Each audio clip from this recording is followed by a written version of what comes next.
Kullama najidat juludum, setiap kali kulit mereka hangus, badalnahum juludan ghairaha, akan kami ganti dengan kulit yang baru lagi.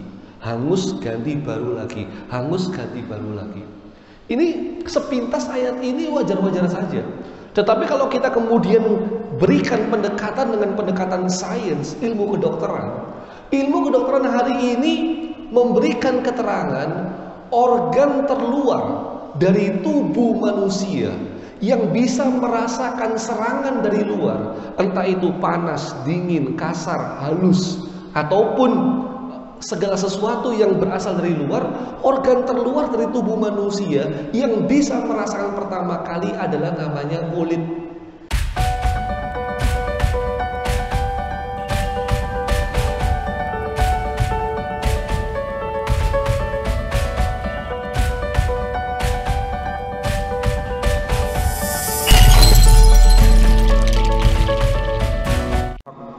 Liyudhhirahu 'ala dini kullih wa kafa billahi syahida. Asyhadu an la ilaha illallah wahdahu la syarikalah wa asyhadu anna Muhammadan abduhu wa rasuluh. Allahumma shalli wa sallim wa barik ala nabiyyina Muhammadin wa ala alihi wa sahbihi ajma'in wa ba'd. Bapak Ibu, dalam kesempatan ini kita akan melanjutkan ketika Rasulullah diutus menjadi Rasul dan diberi kewajiban untuk menyampaikan agama yang mulia ini, maka kemudian muncul pertanyaan, apa yang beliau sampaikan kepada umatnya? Terbagi menjadi 4 poin penting. Yang pertama adalah u'budullah, mengajak manusia supaya mereka hanya beribadah kepada Allah secara mutlak. Nah, walaqad ba'atsna fi kulli ummatin rasulan an ibudullaha wajtanibut taghut.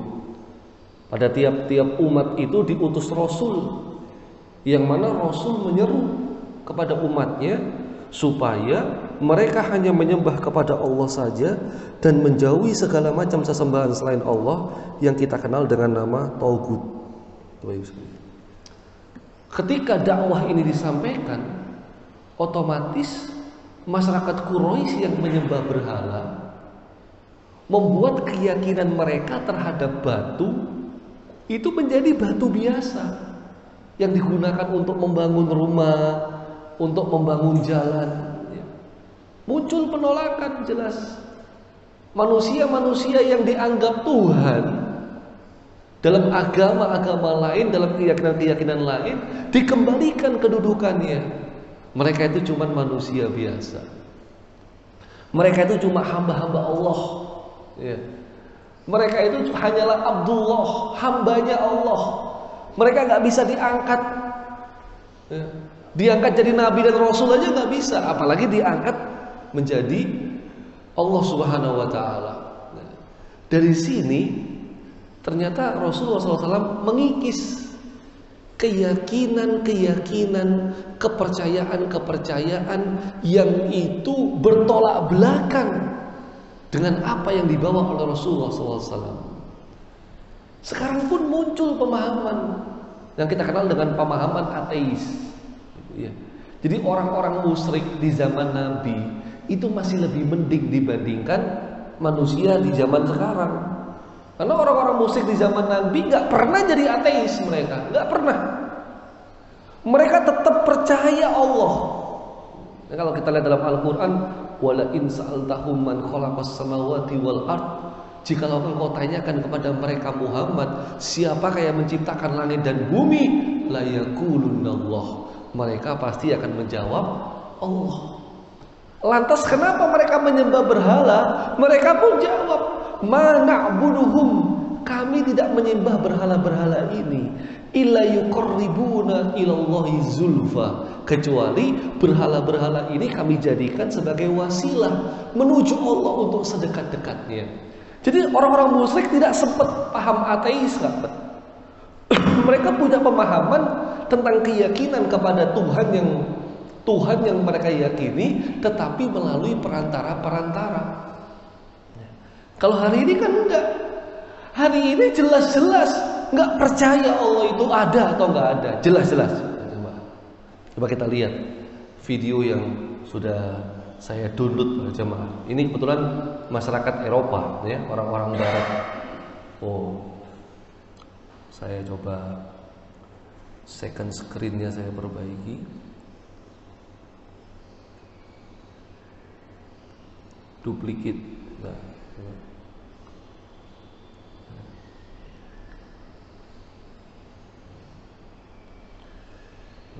ini apa? Jelas pertanyaan. Yes.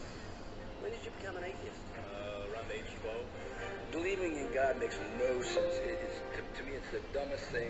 It's for people that can't accept the fact that they're going to die and rot in the ground like I'm going to do, and it gives them some relief from that thought, because it's not the nicest thought in the world. Are you an atheist? Yes. Yes, I am. Yes. Yes. Yes, sir. Are you an atheist? I am. Yeah, I'm an atheist. Yes, I am. Alex, do you believe in God's existence? No, I do not. How long have you been an atheist? I would say probably since I was about 15 years old. So you don't believe in the existence of God? Not really. What happened when you were 15? I started questioning things, and I really just started to think about the logic behind everything. For the most part, we are not shown the evidence for there being a higher power. If we were, I almost guarantee that almost every atheist would immediately agree to there being a higher power. Are you atheist? Yes. Yes. Why? Well, I just haven't seen enough evidence, I suppose. I grew up in a Christian family, and just over the few years during high school and as I grew up, I just realized that there wasn't a lot of evidence to support that belief system. Are you open to evidence? Baik, jadi mereka minta bukti. Jamaah, Evidence ya. doesn't have to be Mereka minta bukti. Sekarang coba kita berpindah tentang salah satu keyakinan yang harus kita yakini bersama, yaitu al-imanu biwujudillah, iman kepada wujudnya Allah. Nah, untuk membuktikan yang katanya mereka minta bukti itu, paling tidak Allah ini bisa kita buktikan dengan 3 bukti atau 3 petunjuk. Pertama petunjuk fitrah, yang kedua petunjuk syar'i, dan yang ketiga adalah petunjuk indra. Bapak Ibu sekalian, sekarang petunjuk fitrah.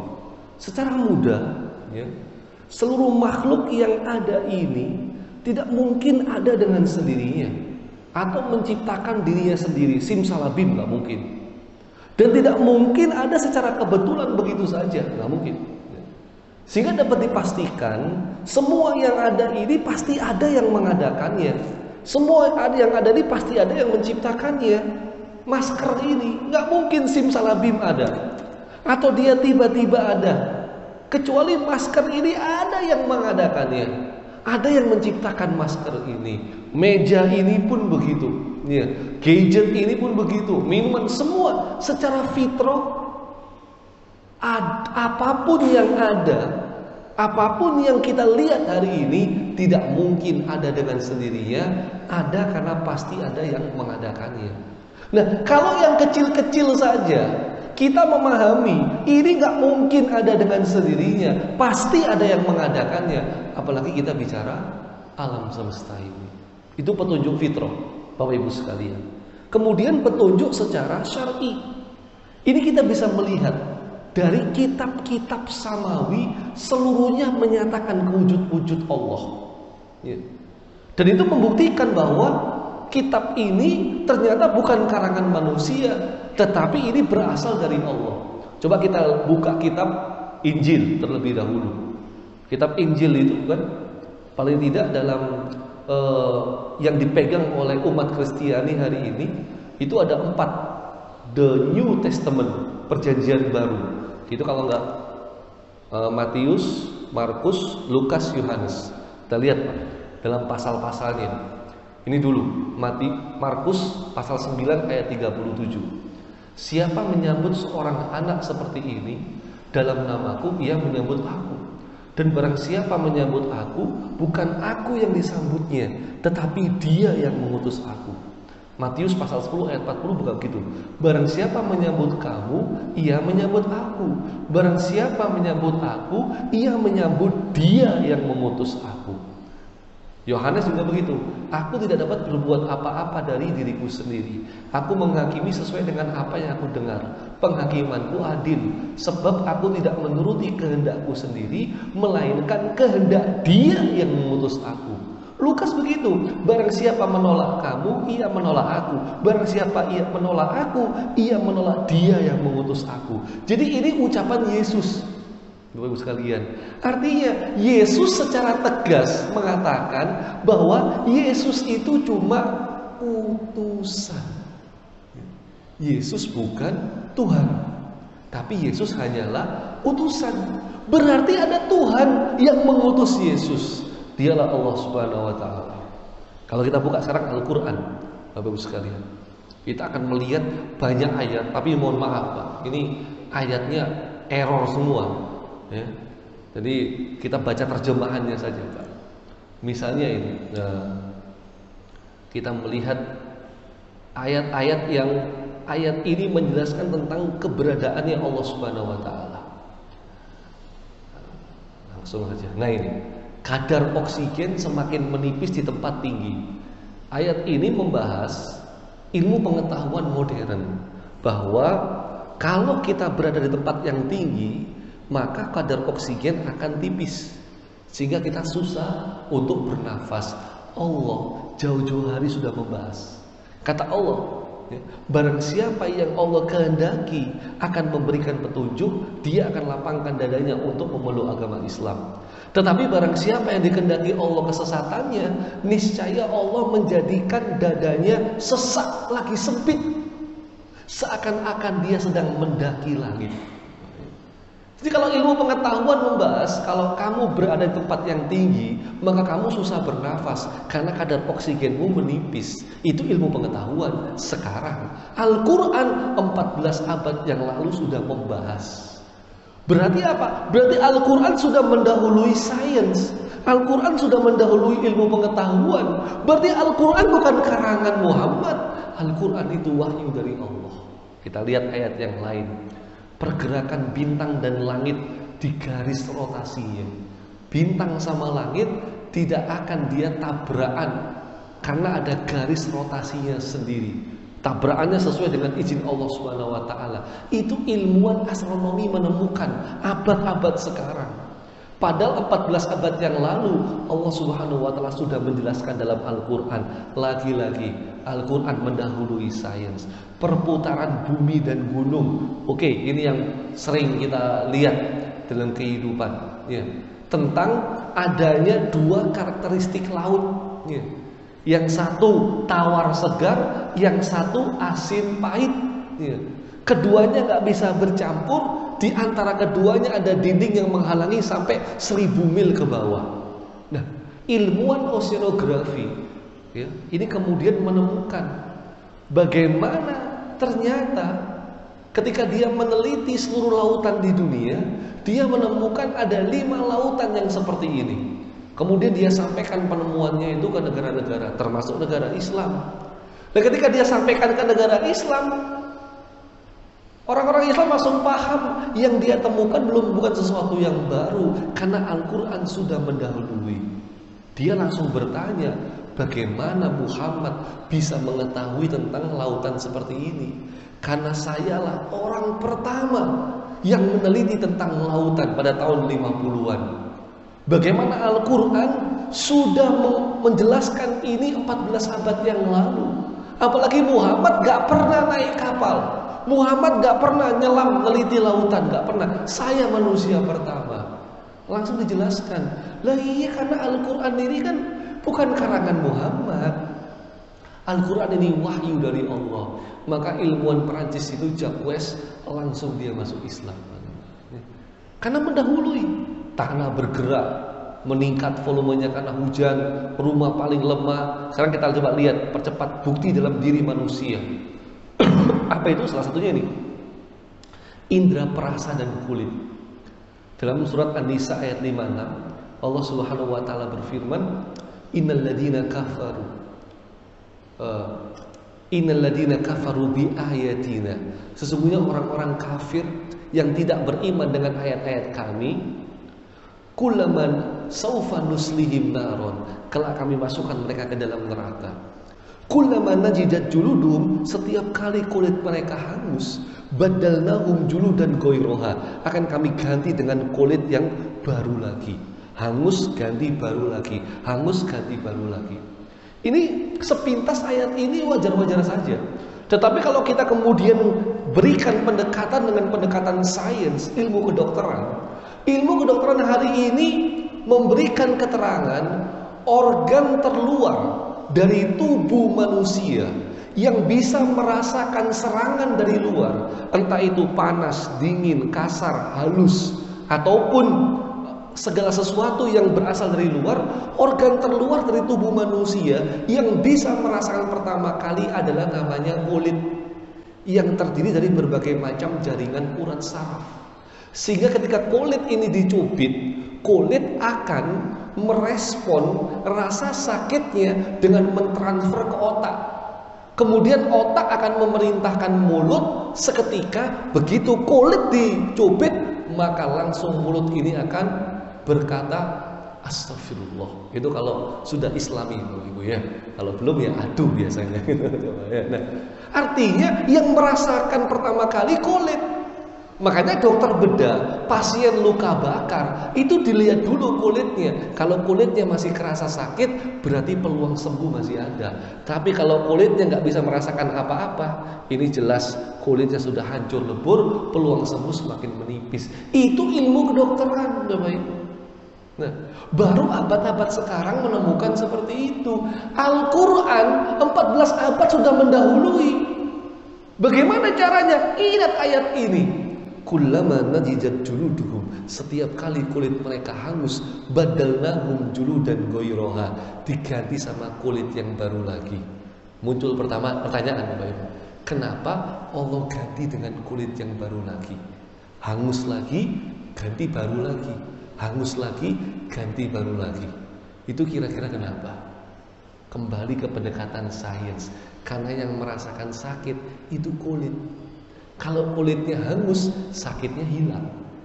Makanya Allah ganti yang baru lagi.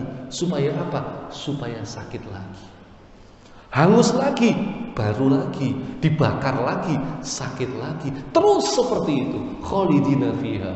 Nah, kita perlu pahami Bapak Ibu, Rasulullah SAW menyatakan dorsul kafir mislu Uhud wa giladu jildihi masir salasati ayyam.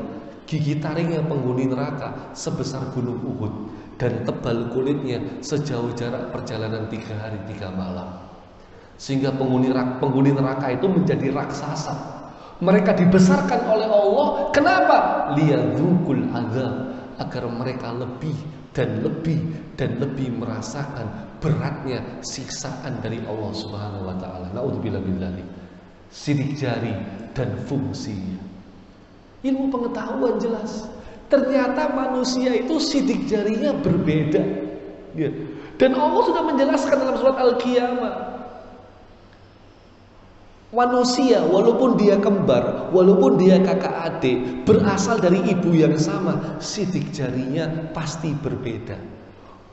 Ilmu pengetahuan menjelaskan sidik jari manusia sejak manusia pertama sampai manusia hari kiamat, sidik jarinya tidak ada yang sama. Makanya sidik jari nggak bisa dipalsu. Investigasi menggunakan sidik jari. Sekarang kita kalau masuk kantor pakai fingerprint, ya kan? Karena nggak bisa dipalsu sidik jari ini. Karena sidik jari manusia itu berbeda. Ini karakteristik manusia. Allah mampu. Kalau Allah mampu membuat sidik jari manusia satu sama lain berbeda, apalagi Allah mampu membangkitkan manusia pada hari kiamat. Lagi-lagi para jamaah, ini bagian dari apa? Al-Quran mendahului sains. Artinya apa? Artinya dari pembahasan ini semua kita jadi paham bahwa Al-Quran itu bukan karangan Muhammad, bukan karangan Rasulullah SAW. Al-Quran wahyu dari Allah. Berarti Al-Quran itu menunjukkan Allah itu ada. Kita buktikan dengan bukti yang terakhir, yaitu petunjuk indera. Dengan cara apa? Dengan cara berdoa. Dan insya Allah Bapak Ibu sekalian, kita semua pernah berdoa. Dan dalam sejarah doa-doa yang sudah kita panjatkan, ada doa-doa yang dikabulkan oleh Allah Subhanahu wa Ta'ala. Ada doa-doa yang terjadi. Berarti ada yang mendengar doa kita. Siapa yang mendengar doa kita? Dialah Allah Subhanahu wa Ta'ala. Ini 3 bukti menunjukkan Allah itu ada, membantah pemahaman ateis. Tapi mari kita lanjutkan videonya. Compelling, like out of this world compelling. Jadi diminta bukti, ditanya apa? Aduh, nggak muncul. Ya. Coba saya apa? Second screen.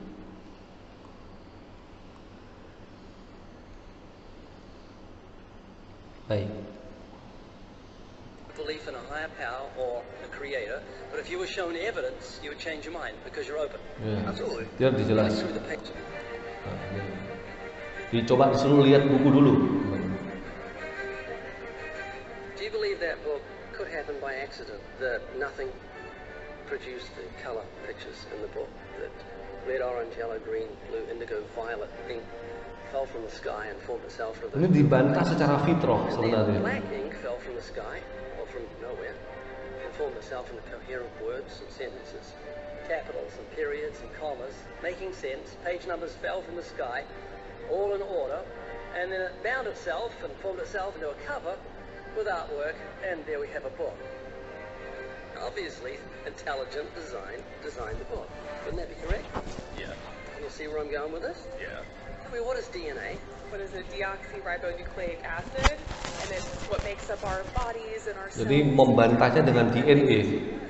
DNA is like our biological code, kind of like binary zeros and ones, information about us, who we are, what makes us us, parts of us, how we look, how we're built, everything like that. Your genes instructed your cells how to make your eyes and what color your eyes should be, and your ear, and your height and your personality.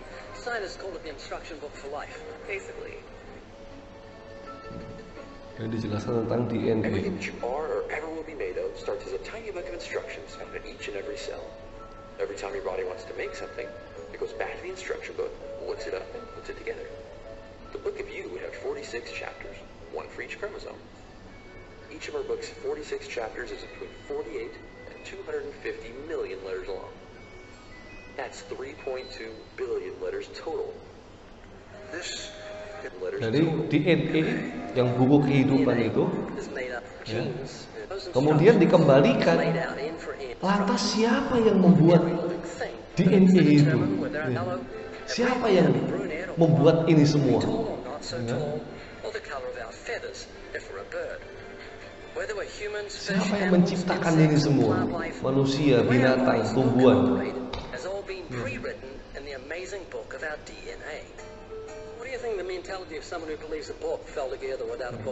Ditanya, bisa nggak buku tercipta sendiri? Ya? No, I don't. Of course not. No, utterly impossible. Yes. Anything could happen by accident. I mean, from nothing. Ditanya balik orang-orang ateis. I don't think so. Impossible. It would be like saying an explosion caused everything that makes a 747 airplane to all just come together by accident without some intelligent thought behind it. That's a good point. Do you believe? Berarti DNA tidak tercipta secara kebetulan. Ya. Ya. Siapa pencipta yang cerdas itu? Does that make sense? Yes. Ya, jelas Tuhan, jelas Allah. Ya. Ini membantah mereka-mereka yang yang berpaham ateis. Ini bukti secara fitrah. Bapak sekalian ya, ini tinggal bisa dilihat di channel YouTube Cordova Media, video lebih lengkapnya ya. Nanti kalau nonton terus, jadi keenakan saya nih. Waktunya habis, saya nggak ceramah, nyetel doang. Ya. Bapak sekalian, itu salah satu dakwahnya Rasulullah SAW, mengesahkan Allah secara mutlak. Kemudian yang kedua adalah negeri akhirat. Ya. Jadi masyarakat Quraisy diceritakan tentang jannah, diceritakan tentang neraka. Ya. Kemudian diberitahukan tentang ada pemberhentian dalam kehidupan kita di dunia ini. Dan apa yang kita lakukan di dunia ini kita pertanggungjawabkan. Inilah dakwah pertama kali Rasulullah SAW kepada masyarakat Quraisy. Ya. Selain mengajak mereka hanya menyembah Allah, mengingatkan mereka tentang adanya imbalan atau adanya balasan. Nah, ini kan sekarang masyarakat kita kemudian juga rada gimana gitu ya. Kamu kayak sudah pernah tahu surga saja, dikit-dikit ngomong surga, mulai, ya kan? Bahaya, habis ini para ahli surga mulai pada muncul, misalnya. Ya. Kalau kita bicara pahala, ya kan, ini nggak tertarik manusia hari ini. Karena pahala itu abstrak, pahala tidak berwujud, pahala tidak nampak, tidak kelihatan. Beda dengan materi, orang melakukan sesuatu langsung dapat materi. Wih, ini menarik bagi manusia. Tapi orang mengerjakan ini dan itu dapat pahala, ini tidak menjadi sebuah prioritas. Padahal yang kekal itulah pahala. Yang kita lihat hari ini malah gak kekal. Makanya lagi-lagi kembali kepada keimanan. Dan itulah yang Rasulullah sampaikan kepada masyarakat Quraisy pada awalnya. Ingatkanlah negeri akhirat, ceritakan tentang surga, sampaikan tentang bahaya neraka. Tapi kan kalau sekarang dikit-dikit surga, dikit-dikit neraka, kayak sudah pernah kesana saja. Ini yang terjadi para jemaah. Lanjut. Kemudian dakwah berikutnya membersihkan jiwa. Kita bisa ngelihat di surat Al-An'am ayat 151 atau 153. Kita lihat ayatnya macam apa. Karena panjang ayatnya. Jadi biar kita lihat.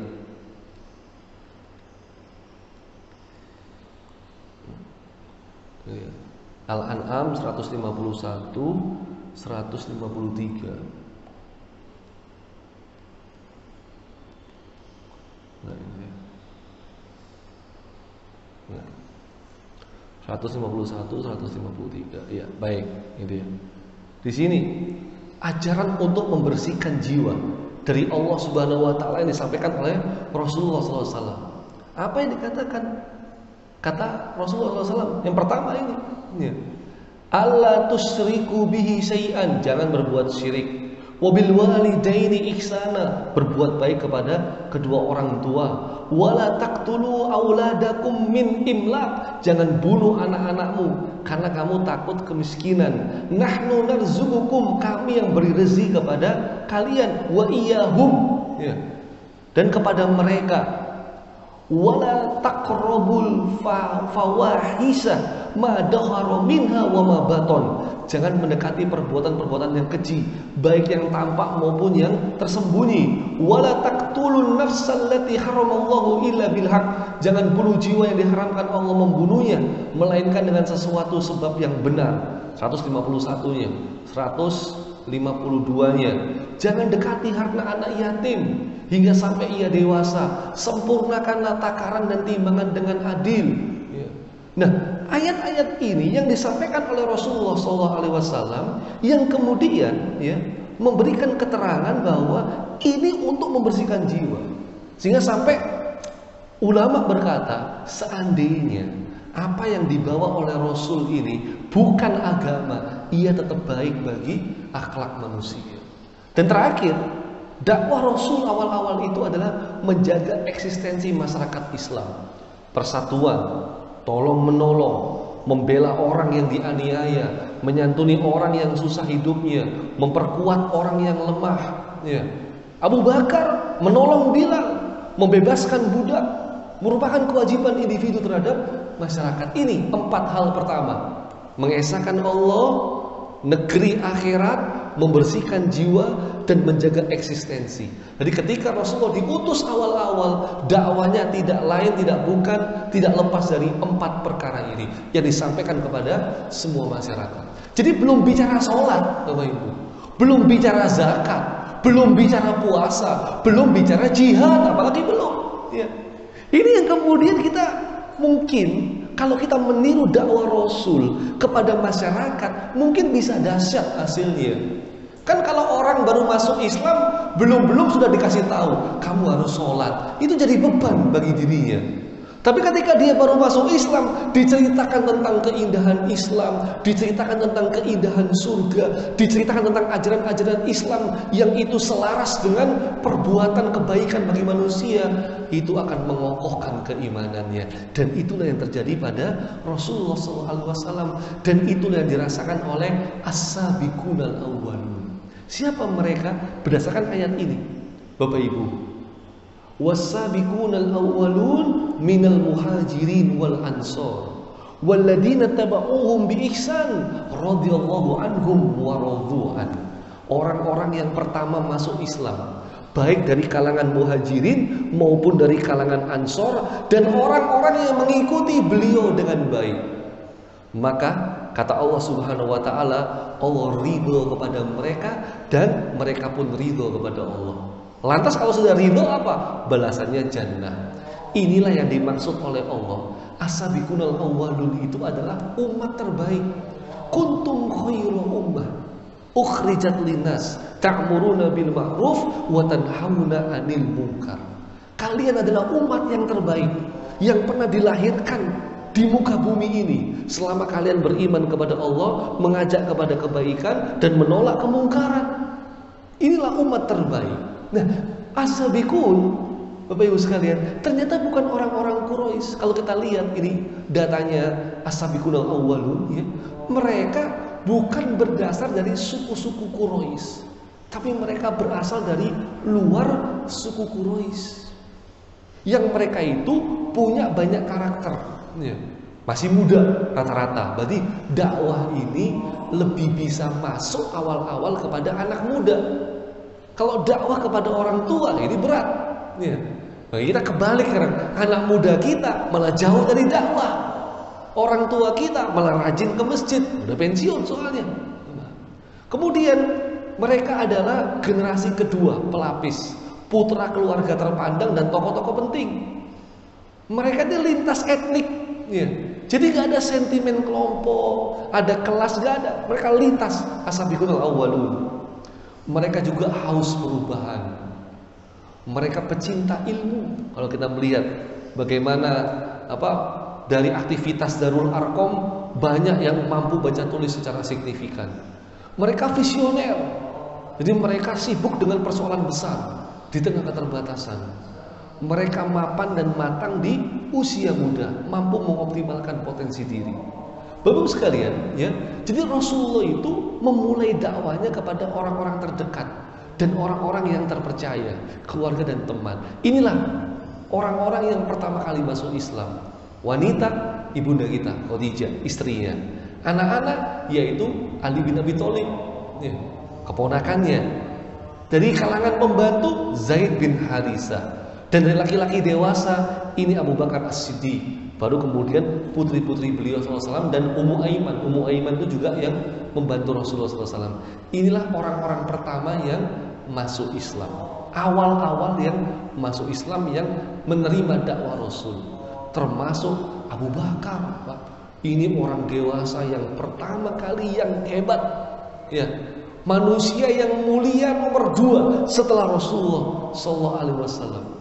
Kata Ka'ab, ini salah seorang sahabat mengatakan, ya, kami menilai orang terbaik di zaman Nabi SAW, ya, maka kami mendapatkan yaitu Abu Bakar, kemudian Umar, kemudian Utsman. Ini jelas, ini menolak pemahaman orang-orang Syiah yang katanya habis Rasulullah itu harusnya Ali, Abu Bakar, Umar, Utsman ini mereka nyelonong masuk, nggak bisa.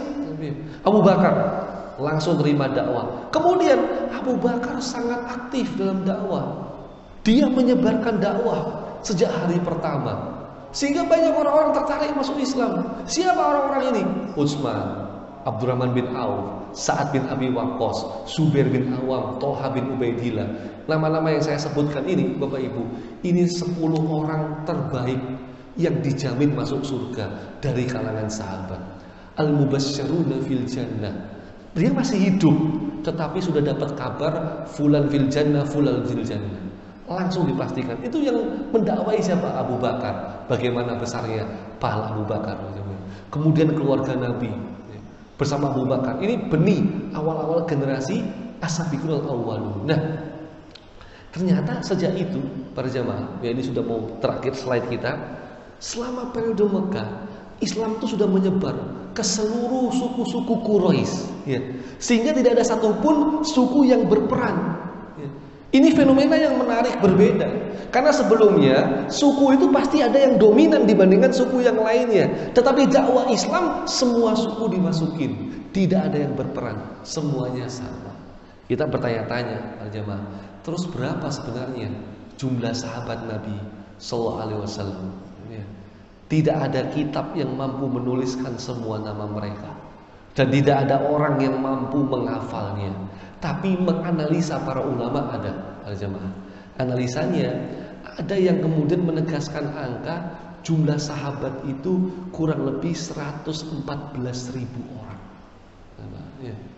Dari 114.000 orang inilah kalangan muhajirin dan kalangan ansor.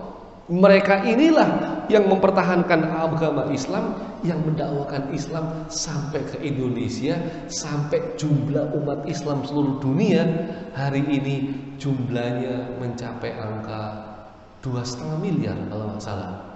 Masih banyak kan yang non muslim sih, kan 8 miliar manusia di dunia ini, cuma 2,5 miliar yang Islam.